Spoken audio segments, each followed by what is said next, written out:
చారు స్పెషల్. నేను మీ భారతి. ఎలా ఉన్నారండి అందరూ? నేనైతే చాలా చాలా బాగున్నాను. అండ్ మీ అందరు కూడా చాలా బాగున్నారని కోరుకుంటున్నాను. అండ్ ఈ రోజైతే నేను మీకు ఒకే బ్యాటర్తో 4 రకాల బ్రేక్ఫాస్ట్ రెసిపీస్ చూపించబోతున్నానండి.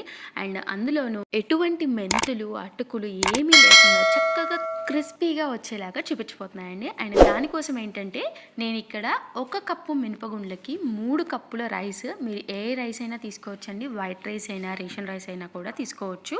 రెండింటిని కలిపి చక్కగా క్లీన్ చేసుకున్న తర్వాత ఒక 4 నుంచి 5 గంటల వరకు నానబెట్టుకున్న తర్వాత పిండిని ఇలా ప్రిపేర్ చేసుకొని పెట్టుకోవాలండి. ఇలా కొంచెం దోశ బ్యాటర్ని ఒక బౌల్లోకి తీసేసుకొని కొంచెం వాటర్ యాడ్ చేసుకొని అలానే దానిలో కొంచెం సాల్ట్ కూడా యాడ్ చేసుకొని ఈ కన్సిస్టెన్సీలో పిండి మనం ప్రిపేర్ చేసుకున్న తర్వాత ప్యాన్ని హీట్ చేసుకొని ఇలా బ్యాటర్ స్ప్రెడ్ చేసుకొని దానిలోకి కొంచెం ఆయిల్ అప్లై చేయాలండి.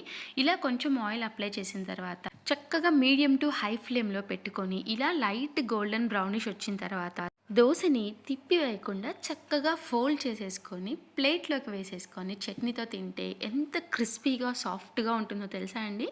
సో పిండిని ఫర్మెంట్ చేయకుండా కూడా అప్పటికప్పుడు వేసుకున్నా కూడా చక్కగా క్రిస్పీగా వస్తాయండి. రెండవ బ్రేక్ఫాస్ట్ రెసిపీ అయితే గుంత పొంగనాలండి. సో వీటి కోసం దోశ బ్యాటర్ని ఒక బౌల్లోకి తీసుకొని కొంచెం సాల్ట్ అలానే కొంచెం జీరాని కూడా యాడ్ చేసిన తర్వాత నేను ఇందులోకి అయితే కొంచెం చాప్ చేసిన క్యారెట్స్ని కూడా యాడ్ చేసేసుకుంటున్నాను అండి. చక్కగా తరిగే పని లేకుండా ఇలా చాపర్లో వేసేసుకుంటే మనకి ఈజీగా కూడా ప్రిపేర్ చేసేసుకోవచ్చండి. అలానే అందులోకి కొంచెం చాప్ చేసిన ఆనియన్స్ని, దాంతోపాటు 1 స్పూను పచ్చిమిర్చి కారాన్ని కూడా యాడ్ చేసేసుకుంటున్నాను అండి. వీటన్నిటిని యాడ్ చేసుకున్న తర్వాత పిండిని అంతా కూడా బాగా కంబైన్ చేసుకొని పెట్టుకోవాలండి. అండ్ పిండిని బాగా కంబైన్ చేసుకున్న తర్వాత జస్ట్ ఒక 1/2 కప్పు వాటర్ని మాత్రమే యాడ్ చేసుకోవాలండి. ఇలా వాటర్ని యాడ్ చేసుకున్న తర్వాత చక్కగా పిండిని అంతా కూడా బాగా కలుపుకొని మనకి గుంత పొంగనాల కోసం పిండి మరీ లూజ్గా ఉండకూడదు, అలానే మరీ టైట్గా కూడా ఉండకూడదండి. ఇలాంటి కన్సిస్టెన్సీలో ఉంటే అవి కూడా చక్కగా తునిగిపోకుండా వస్తాయండి. ఇప్పుడు పొంగనాల ప్యాన్ పెట్టుకొని మనం ఇలా కొంచెం ఆయిల్ అప్లై చేసుకొని పొంగనాల ప్యాన్ మొత్తం కూడా చక్కగా స్ప్రెడ్ చేసుకోవాలండి. ఇప్పుడు మనం ముందుగా ప్రిపేర్ చేసుకున్న బ్యాటర్ని ఇందులోకి ఇలా అన్నిట్లోకి కూడా యాడ్ చేసుకొని ఉంచుకోవాలండి. ఇలా యాడ్ చేసుకున్న తర్వాత మనం ఎప్పుడైనా సరే పొంగనాల్ని చేసుకునేటప్పుడు లో ఫ్లేమ్లోనే చేసుకోవాలండి. అండ్ ఇలా మూత పెట్టుకొని లో ఫ్లేమ్లో కుక్ చేసుకున్న తర్వాత మనకి అవి చక్కగా కుక్ అయిపోయి ఐరన్ ప్యాన్లో చేసుకున్నా కూడా చక్కగా అతుక్కోకుండా వచ్చేస్తాయండి. సో చూసారా, ఇక్కడైతే చక్కగా అతుక్కోకుండా బాగా కుక్ అయిపోయాయి. ఇలాగ మనకి కొంచెం కాలిన తర్వాత వీటిని తిప్పేసుకొని ఒక 2 నిమిషాల పాటు ఇంకో వైపు కూడా కుక్ చేసుకోవాలండి. సో ఇప్పుడైతే ఇవి 2 వైపులా బాగా కుక్ అయిపోయాయి కాబట్టి వీటిని ప్లేట్లోకి తీసేసుకొని అల్లపు చట్నీ అయినా సరే, పీనట్ చట్నీతో అయినా సరే చాలా టేస్టీగా ఉంటాయండి. అండ్ ఇప్పుడు నేను చెప్పే రెసిపీస్ అన్నీ మీరు బ్రేక్ఫాస్ట్కైనా, డిన్నర్కైనా, ఈవినింగ్ స్నాక్స్కైనా కూడా చక్కగా ప్రిపేర్ చేసేసుకోవచ్చండి. అండ్ ఇంకా 3వ రెసిపీ వచ్చేసరికి అప్పం పొంగనాలండి. అండ్ ఈ రెసిపీ కోసం కూడా మనం దోశ బ్యాటర్లో కొంచెం సాల్ట్ అలానే జీరా అండ్ దాంతోపాటు కొంచెం క్యారెట్ అలానే చాప్ చేసిన ఆనియన్స్ని, దాంతోపాటు కొంచెం పచ్చిమిర్చి పేస్ట్ని కూడా యాడ్ చేసుకొని దీనికి 1 కప్పు వాటర్ని యాడ్ చేసుకోవాలండి. అండ్ కన్సిస్టెన్సీ వచ్చేసరికి దోశ బ్యాటర్ లానే ఉండాలండి మనకి.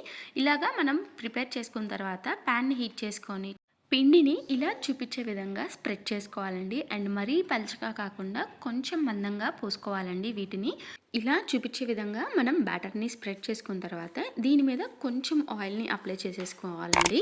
ఇలాగ మనకి ఆయిల్ అప్లై చేసిన తర్వాత కొంచెం కాలిన తర్వాత దీన్ని తిప్పేసుకోవాలండి దోశని. ఇప్పుడు రెండో వైపు కూడా చక్కగా ఒక 2 నుంచి 3 నిమిషాల పాటు మనం కుక్ చేసుకున్న తర్వాత చక్కగా ఇలా చట్నీతో పని లేకుండానే ఈ పొంగనాల్ని తీసేసుకోవచ్చండి. అలానే చాలా ఈజీగా కూడా ప్రిపేర్ చేసేసుకోవచ్చండి. అండ్ ఇంకా 4వ రెసిపీ వచ్చేసరికి పునుగులండి. అండ్ వీటి కోసం ఏంటంటే దోశ బ్యాటర్ని యాజ్ ఇట్ ఈస్ ప్రిపేర్ చేసిన విధంగానే తీసేసేసుకొని కొంచెం వాటర్ కూడా మిక్స్ చేయకుండా అందులోకి కొంచెం సాల్ట్ అలానే కొంచెం జీలకర్ర వేసేసుకొని ఒక్కసారి బాగా మిక్స్ చేసేసుకోవాలండి. అండ్ పిండి కన్సిస్టెన్సీ వచ్చేసరికి ఇలా కొంచెం గట్టిగా ఉండాలండి, జారుగా కాకుండా. ఇలా ఉంటేనే మనకి పునుగులు అనేవి బాగా రోస్ట్గా కూడా వస్తాయండి.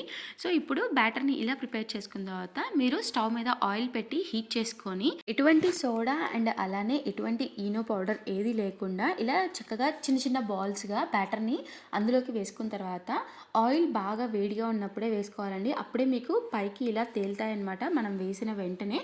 అప్పుడు మాత్రమే మీకు పునుగులు అనేవి బాగా క్రిస్పీగా రోస్ట్గా వస్తాయండి. సో ఇలా మనం బ్యాటర్ని ఇలా వేసుకున్న తర్వాత మధ్య మధ్యలో ఇలా కలుపుతూ ఉంటే మనకి చక్కగా మొత్తం కూడా ఈవెన్గా కుక్ అవుతాయండి. సో మనకి ఇలా గోల్డెన్ కలర్లో వచ్చే వరకు కూడా మనం వీటిని వేయించుకుంటూ ఉండాలండి. సో ఇలా వచ్చిన తర్వాత మనం ఆయిల్లోంచి తీసేసి సర్వ్ చేసేసుకోవచ్చండి. ఇది చాలా ఈజీగా మనం 4 రెసిపీస్ని ఒకే బ్యాటర్తో ఎలా ప్రిపేర్ చేసుకోవాలో చూసారు కదండి. సో మీకు ఈ రెసిపీస్ నచ్చితే కనుక ఖచ్చితంగా ఒక లైక్ చేయండి. అండ్ మీరు లైక్ చేయడం వల్ల ఎవరికైతే ఈ రెసిపీస్ వేరే వాళ్ళకి కొంచెం యూజ్ అవుతాయో యూట్యూబ్ అనేది రికమెండ్ చేస్తుందండి. ఈ రెసిపీస్ని మీరు మీ ఇంట్లో ట్రై చేసి కామెంట్ సెక్షన్లో తప్పకుండా కామెంట్ చేయండి. Thank you for watching. Signing off మీ భారతి.